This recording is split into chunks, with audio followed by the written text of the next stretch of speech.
What makes people want to follow you?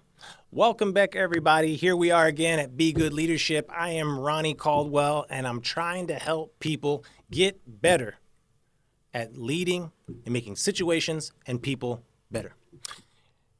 But why should anyone want to follow you? Why should anyone want to listen to you? Why should anyone submit in a way or volunteer to be led by you?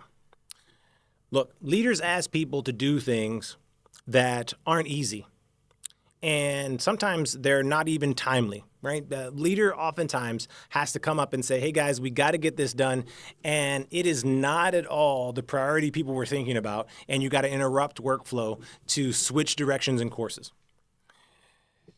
And you are naturally going to frustrate people. You're never going to be able to be so perfect that you're not going to upset the apple cart every once in a while and have to ask people to raise their level, to raise the standard of what they're doing, and to stretch beyond what they're comfortable doing. But there are ways of compelling people. There are a few ways that we know that basically leaders and people in positions of authority use to get people to move forward, raise their level, or move forward and do things that they're not comfortable with. So one, it's on the bad side of things, it's fear, right? Is that basically, look, you're going to do this or else, you're going to do this or there's a consequence, and they kind of use their position and they might use that tact. Or in the other, on the positive side, is trust and respect. People want to work with you. They want to help you. They want to raise their level because they trust you, they respect you, and they believe that you would do the same for them. Trust is all about credibility.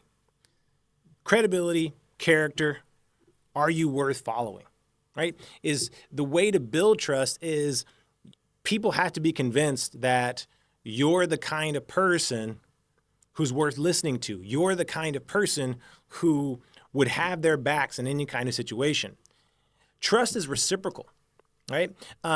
Would you do the same for me? This is the thing. People are, why don't you trust me? Well, trust is a lot based on behavior, not necessarily what you say, but what you do. And when I speak to people who say, well, how do I demonstrate that I'm not above what I'm asking you to do? This is one of the things that great leaders do all the time is they don't want to be above what they're asking people to do. They don't want to just talk a particular way, talk about particular values. They're really particular about how they express and how they show that they live these values. For instance, if you say service is a value in your organization, in your school, whatever, how does the leader demonstrate service? What does the leader do on a day-to-day basis or weekly? Or what are some things that does the leader engage in service? If we say it's lifelong learning, does the leader seem like they're actually learning? Does the leader seem like does the leader come to you and say, hey, I've been reading this book and it's changed my practice in this particular way, or I've been practicing this particular skill and here's how I've developed at it. This is what I'm not good at and this is what I'm doing. Does the leader display these things? Oftentimes, feedback. I want to give feedback. We want to say we're a learning culture, and we know that in order to learn, in order to grow, growth is important to us. And we know that in order to grow, we have to get feedback. Does the leader take feedback? Does the leader look for feedback from their employees, or are they only the giver of feedback? You see what I'm saying? When we do this, that's where we show our team that we're serious. That's how we build trust. I want you guys to be on time. I want everyone to be on time. Am I on time or am I late all the time? You see what I'm saying? And so what ends up happening is in order for us to build our credibility, in order for you to build trust, you have to walk the talk.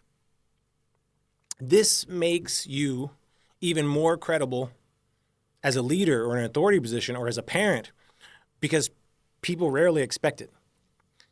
People actually, because of experience and everything else in the realities of the world, don't actually expect people in leadership or authority to do what they say, right? So often we hear the do as I say, not as I do, especially from our parents and everything else. But when someone actually is showing that, look, I am practicing the exact same things I'm telling you, and I'm willing to do the things that I would ask you to do, that builds a huge amount of credibility. Huge amount of credibility, because people know you don't have to do that. People aren't expecting it always, but since you're going to do that, it creates a huge amount of credibility right off the bat. So there's a tension all the time, because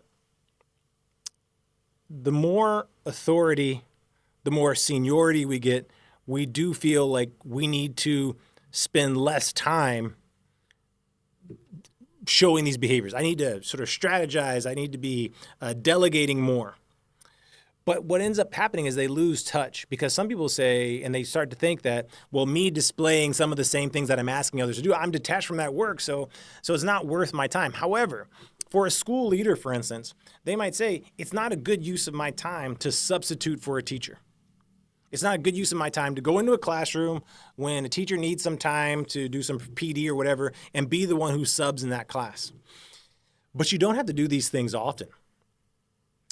Being willing to do them every once in a while creates this idea of positive gossip.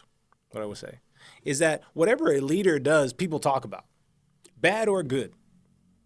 And that reverberates throughout the culture.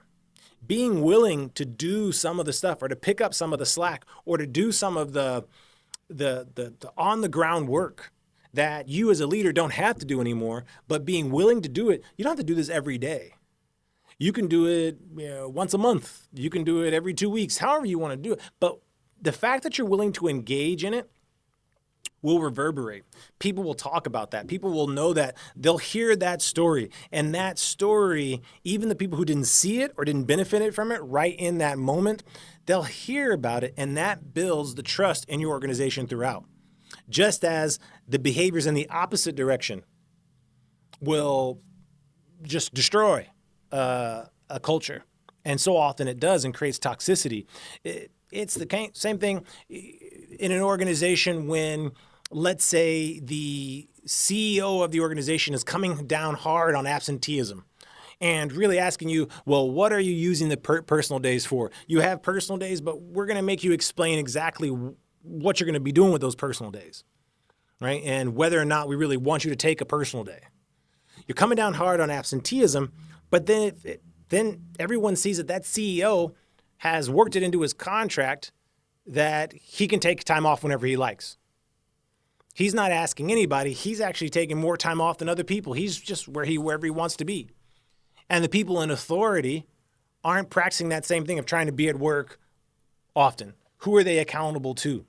And then not holding themselves accountable, that also reverberates. They hear that, and that breaks down trust, and it creates a culture in which people don't see that they need to reflect these particular values that are not also being expressed by the leadership. And so this is one of the most important behaviors that we can practice as leaders, as people in authority, as people, even as parents in our families, to show that we are willing to do the same thing. In my house, for instance, we always, if we had work to do, my wife and I, sometimes we had homework.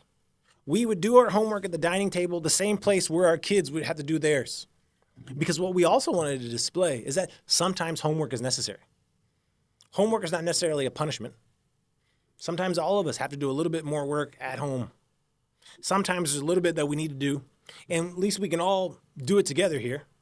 And so it can be just displayed that this is responsible, that sometimes when you want to get better at something, you have to work a little harder at it. Now, we could just say that all the time and never be seen to be doing that. Or we can show that, yeah, homework is a thing that we do too. And it's okay that you're doing it. It's part of the learning process. You just have to show that you're willing to do the same things that you'd be asking your people to do. And by doing that, you build credibility, you display character, and you multiply the amount of trust within your organization. And achievement follows. Thank you so much for being here. I hope you guys got something from this video. If you want to see more of this same kind of content, be sure to visit our website at begoodleadership.org and stay tuned on the channel. Be good.